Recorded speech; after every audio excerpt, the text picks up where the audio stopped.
But like still feel free to like ask questions and shit. Okay.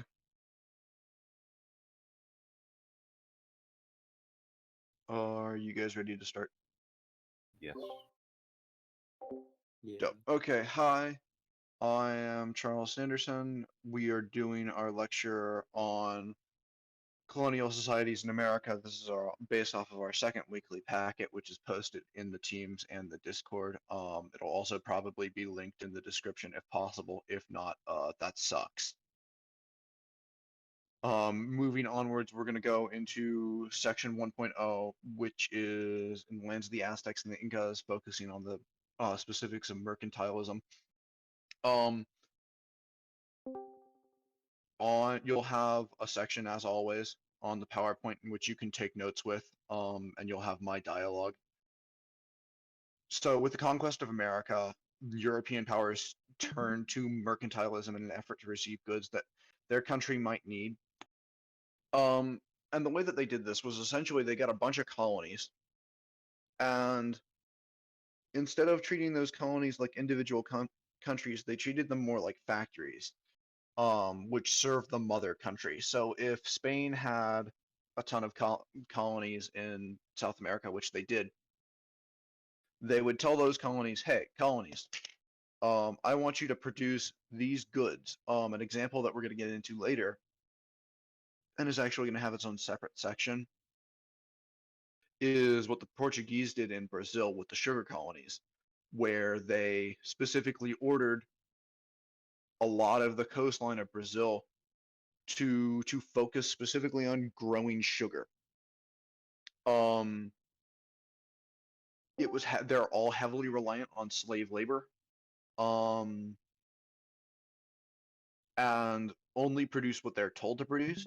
Another notable section of mercantilism is that in a mercantilist economy, colonies are only able to sell their goods back to the mother country, which has instructed them to create their goods. So the mother country essentially uses them as little factories to produce what they need so that they can take those raw resources and create their own things back in their, homelands.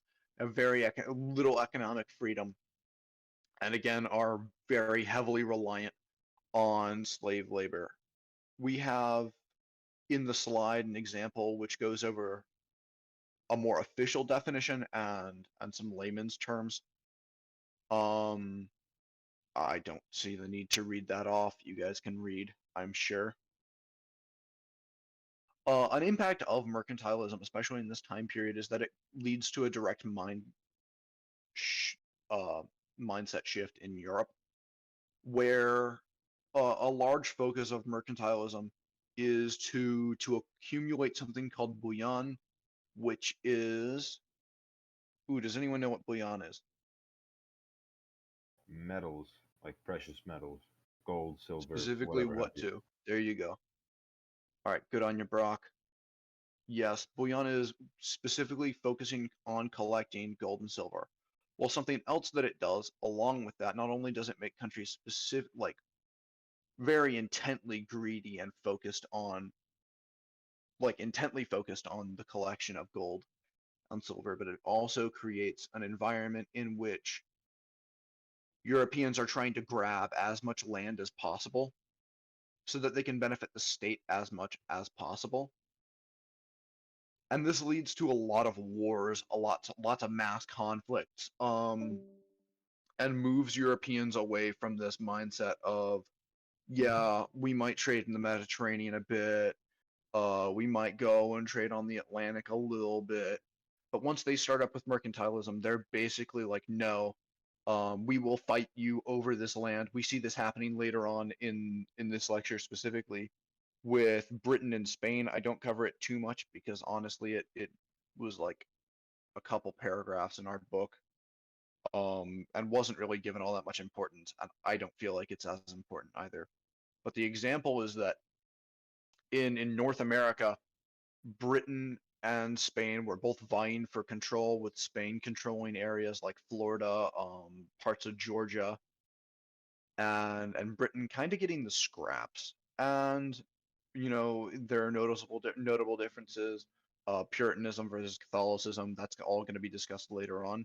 But what I want you guys to focus on right now is that they were literally going to war and like fighting each other constantly in the colonies just to be able to secure the better land. So this is that mindset shift we're gonna see. This is all done in one take, by the way. So yeah, have fun with that. I'm moving on to 1.1. Okay, onto section 1.1. We're still on the lands of the Aztecs and the Incas. This is more of an these first few slides up until 1.2 are more of an introductory phase for what's going to be discussed in 1.2. Do you guys have any questions such far on 1.0? No. Great. Okay. In 1.1, we discussed the cultural differences between the colonies and a lot of the things that have led to it. We again see Protestants versus Catholics, and that comes up a bit, but it's not worthwhile enough to devote a long discussion on. But just note that Protestants and Catholics don't like each other. But it does cause notable cultural differences in the lands that they conquer. Some other things which influence the colonies are their primary industries. So if we have like, I don't know, the Caribbean. The Caribbean is very, very geographically different, and therefore their industries are also very different from, say, Peru. Could anyone maybe give me an idea of how they might be different?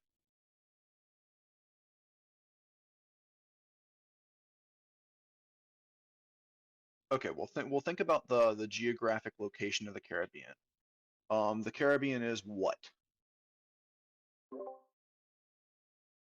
They're islands. Yeah, they're islands in the middle of the tropics, and it's super hot and sunny all the time. And it's really good for producing sugar and cash crops like that. Um, what about Peru? Peru is in the Andes Mountains, or the Andes Mountains are in Peru. It's where the Inca lived. How might that be different from the Caribbean?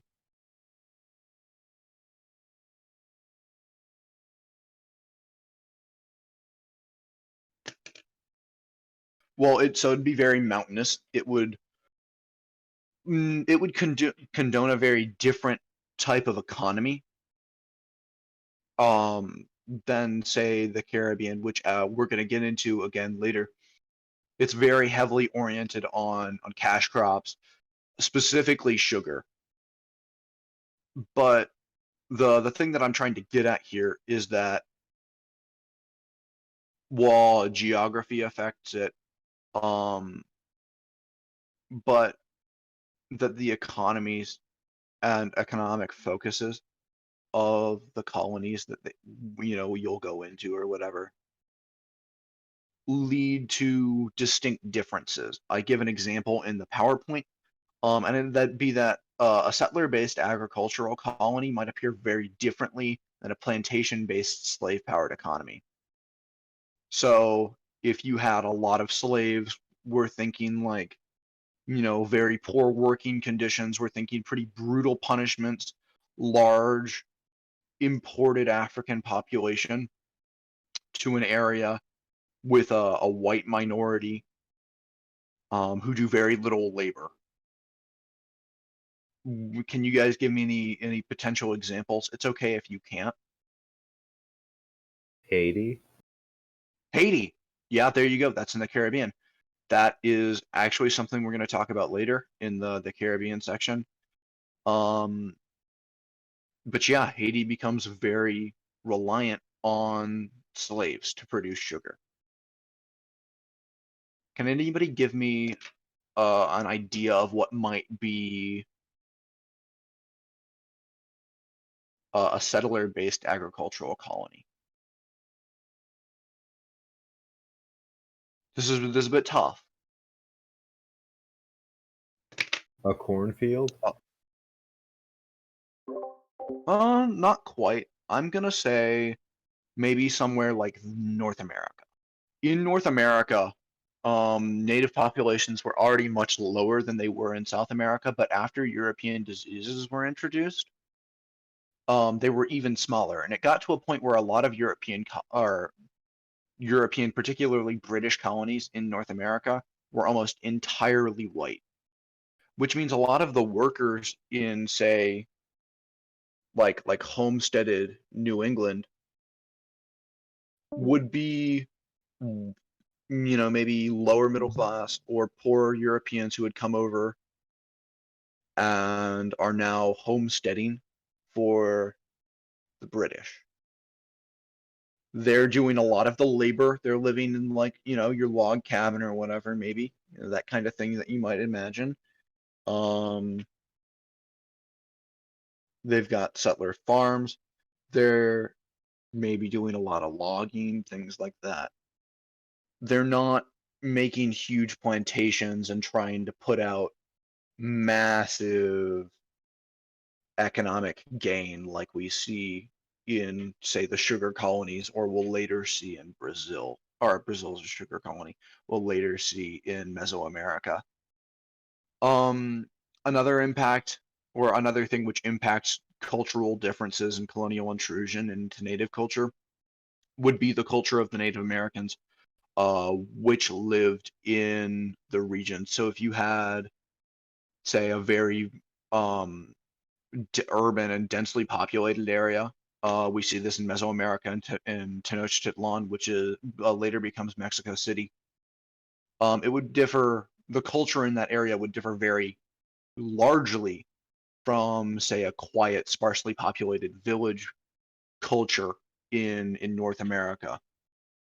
Which means that because the cities are already there, we're going to see much higher urbanization in areas which had already been urbanized by the natives.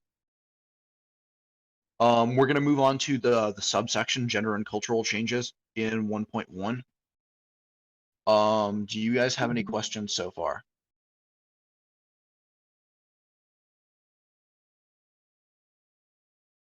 Awesome. Okay. So after the mass death and the Great Dying, we see the social positioning and responsibilities for men and women changing drastically. We're going to go over some examples, going pre-conquest, post-conquest, back and forth like that. So pre-conquest, women were largely viewed as commodities by Native American tribes, especially in South America. And according to our book, they were often given away in mass as essentially presents or spoils of war when rulers would conquer new territories.